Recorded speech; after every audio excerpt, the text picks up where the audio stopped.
This conversation is taking place at the DuPont Environmental Center in the Russell W. Peterson Wildlife Refuge. We're at the DuPont Environmental Education Center talking with Delaware's Senator Chris Coons. The economy is improving, but not fast enough, at least from a political point of view, not fast enough for the president. What needs to happen to change things? I mean, Simpson Bowles back on the table, or something like it? We've had, I believe, 27 months now of steady private sector job growth. We are in an ongoing recovery. But as you say, it's not as strong as it needs to be. This is one of the slowest recoveries ever. And so we had an enormous, deep recession. I think it was strong and decisive action by this administration that saved the American auto industry, that prevented the recession from turning into a depression. But our recovery hasn't been as robust as all of us would have hoped. I do think there's a real leadership role here for the president and for the presidential candidate of the other party and Congress to put on the table balanced, responsible, bipartisan budget resolution that would allow people to have some sense of where we're going after the election. We're only going to have about 25 working days in the so-called lame duck session between the election and the end of the year. And at the end of this calendar year, an enormous amount of fiscal change will happen if we don't act. And the Congress has seemed particularly adept at not acting. Yes. The partisan fractures in the Congress, particularly in the House of Representatives, have made it very hard. We have had a record number of filibusters in the Senate. We've had a record number of bills that go from the House to the Senate or the Senate to the House and then die there.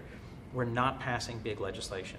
And there will be fundamental changes in our country's fiscal policy January 1, 2013, unless we act. So I've invested time and effort in a bipartisan group that is meeting more than 30 senators, talking regularly to try and begin educating each other about what are the tough choices we'll have to be ready to make. I was pleased to see recent reporting that this has now moved up, that far more senior Republicans and Democrats are participating in conversations.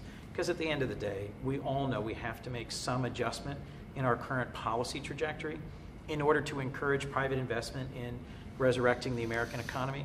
And as long as folks can't predict what their tax rates are going to be, what the regulatory environment's going to be, and whether or not the House and Senate can work with the next administration to solve these problems, we're not likely to see the kind of investment we need to lift this economy again. What are you hearing here in Delaware from the business people, the labor market people, just ordinary folks? What are you hearing? What's their What I hear situation? over and over is, first, that folks want to see me being bipartisan in Washington. They want to see us engaging in principled compromise to move the economy forward. And so I've gotten a very positive response to the Startup 2.0 Act that I introduced jointly with Senators Warner, Moran, and Rubio, which has a whole group of incentives, investments, opportunities around immigration, tax, trade, to encourage small business startups. Second, a bill that I introduced with Senator Moran of Kansas, a Republican, the Master Limited Partnerships bill, got a good response on the News Journal editorial pages and elsewhere here.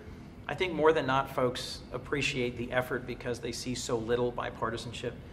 We are blessed to be represented by Congressman Carney and Senator Carper, who also have that same attitude and intensity about trying to find paths forward. Within Delaware, folks want us to continue to work well with our governor, who's been a great leader on attracting renewed investment in manufacturing.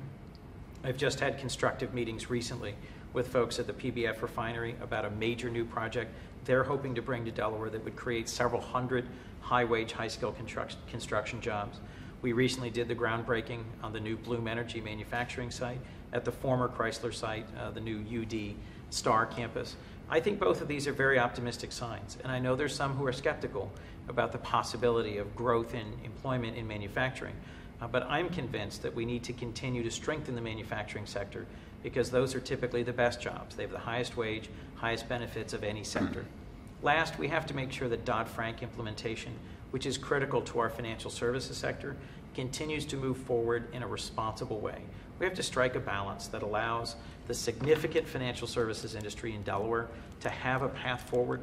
There are many in Congress, particularly in the other party, House and Senate, who are arguing for a complete repeal of the Dodd-Frank framework, which at this point, I hear from financial services leaders, would be more harmful than helpful because they've already moved several years in the direction of implementation.